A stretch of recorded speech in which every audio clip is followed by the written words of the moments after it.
শুনুন, পাবলিকলি আসলে নারী কেন পুরুষদেরও সিগারেট খাওয়া একজন যখন ধূমপান করে পাশের মানুষের কিন্তু বেশিরভাগ সময় অস্বস্তির একটা কারণ হয়ে দাঁড়ায়।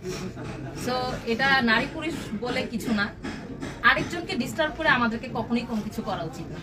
হ্যাঁ, যেমন আমরা এইটুকু কার্টিসি পালন করি যে একজন রোজাদারের সামনে আমরা বেরোজগার হয়ে কিন্তু খাই। সো একজন অধূমপায়ীর সামনে আমি কেন ধূমপান করব? এতটুকু কার্টিসি যদি কারোর ভিতরে না থাকে, সে শাহবাগে যে আন্দোলন করুক কি অন্য জায়গায় যে আন্দোলন করুক, কিছু বলার নাই আসলে। আর এটা এমন কোনো খাবার বা পানীয় জিনিস না যেটা না খেলে সে মারা যাবে, বরং সে খেলে মারা যাওয়ার সম্ভাবনা আছে। কেউ যদি স্বেচ্ছায় মরতে চায় বাসায় গিয়ে আরেকটা বিষয় হচ্ছে এইটা আমি ছোটবেলা থেকে দেখছি বেশিরভাগ ছেলেরা বা যেই হোক মেয়েরা যেটাই হোক না কেন বাথরুমের মধ্যে বসে খায়। তো সেই জিনিস বড় হতে হতে দেখলাম যে পাবলিক প্লেসে খাওয়ার জন্য আন্দোলন করতেছে। এখন পাবলিক প্লেসে যদি কারোর মন চায় খাবে, তারপরে যদি কেউ জুতার বাড়ি জুতা খায় সেটার জন্য আবার কিছু বলা যাবে না, কারণ তোমার মন চাইছে তুমি সিগারেট খাইছো, যার ক্ষতি হয়েছে যার কষ্ট হয়েছে তারও মন চাইছে তোমাকে যেটা থাপ্পড় মারতে মারবে। তোমাকে যেমন কেউ কিছু বলতে পারবে না, তুমিও তাকে কিছু বলতে পারবে না। অনেক কিছু ফেস করি, এগুলো তো ক্যামেরার সামনে বলা যাবে না ভাইয়া।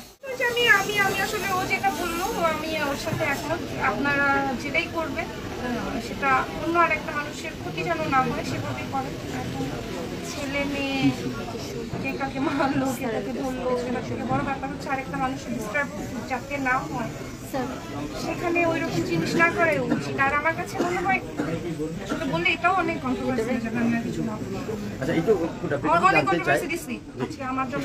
আপনার প্রশ্নের মধ্যে আপনার অ্যান্সারটা আছে। যে কোনো একটা ঘটনা ঘটলেই মানুষ বাবা মা পরিবারকে দায়ী করে।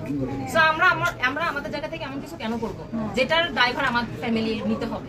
আমি আজকে ভালো কিছু করলে যেমন দুইজন মানুষ এসে বলবে যে আচ্ছা অমুকের মেয়ে ভালো কাজটা করছে, অথবা অমুকের মেয়েও বলবে, বরং আমার বাবা মা হেঁটে গেলে বলবে যে অমুকের বাবা মা যাচ্ছে।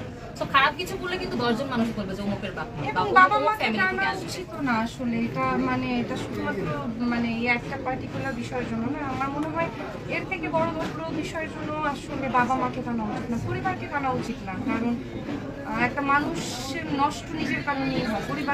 পরিবারের কেউ বলে না বুতায় না যে যাও নষ্ট হও। যার যার বুদ্ধি আছে ভাই, বুদ্ধি ছাড়া কেউ একটা মানুষও নাই। যে সিগারেট ওখানে খাইছে সেও তারও বুদ্ধি আছে, যে দুটা থাপ্পড় মারছে তারও বুদ্ধি আছে। তাদেরকে গিয়ে জিজ্ঞেস করেন যে তারা আজান হচ্ছে। আমি আর কথা বলবো না। আজকে বোরখায় প্রথম দেখা যায় নাই। বিষয়টা হচ্ছে যে সব জিনিসের একটা প্র্যাকটিস থাকে। তো আমার ভালো লাগছে, আমি এর জন্য আই এনজয় ইট। আমি এখন আসলে এটা নিয়ে আর কি বলবো, এতবার আপনার এই বিষয়ে প্রশ্ন করেন আমি জানি। কিন্তু আসলে ব্যাপারটা হচ্ছে যে নারী যে পোশাকে কমফোর্টেবল তাকে